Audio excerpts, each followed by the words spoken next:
কি দেখলেন স্কুলে আসার পর? স্কুলে আসার পর তো একদম জঘন্য, এটা গ্রিলটা ভেঙে আমার প্রিন্সিপাল রুমে চুলটা ঢুকছে, এরপরে স্টাফ রুমে ঢুকছে, এরপরে এক্সামিনেশন রুমে ঢুকছে। দেখা গেছে যে এখন সবগুলি আলমারিগুলি সবগুলি ভাঙা। আচ্ছা, এমনিতে স্যার কি নিচে একটা অনুমান স্যার আপনার কাছে?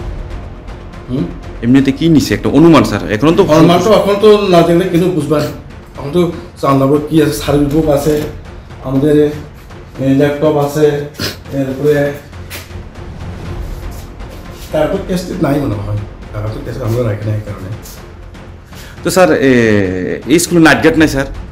নাইট গার্ডটা ছিল, নাইট গার্ডটা আমাদের হস্টেল ছিল আগে, বয়েজ হোস্টেল থেকে একজন নাইট গার্ড নিয়োগ করা আছে। আচ্ছা আচ্ছা, হ্যাঁ রাত্রে স্যার ডিউটি আসলো না স্যার? ডিউটি আছে, এসএন ডিউটি দেওয়া আছে না। এমন কোনো ছুটি টুটি আসলো না আপনার কাছে? নাই, ডিউটি অবস্থা আসলো। গতকাল তো অফিস টাইমে স্কুলে আয়া গেছে। আচ্ছা আচ্ছা, আমি ওনাদের বলে দিছি তুমি দেখো এখন এক্সাম চলছে, এক্সামগুলোতে যেমন এইগুলি আমাদের ই করা নিরাপদ থাকে, তুমি এখানে প্রায় থাকো সবসময়। কোনো প্রশ্নপত্র আসলো কি স্কুলে? সমস্যা নাই, একটু দেরি প্রশ্ন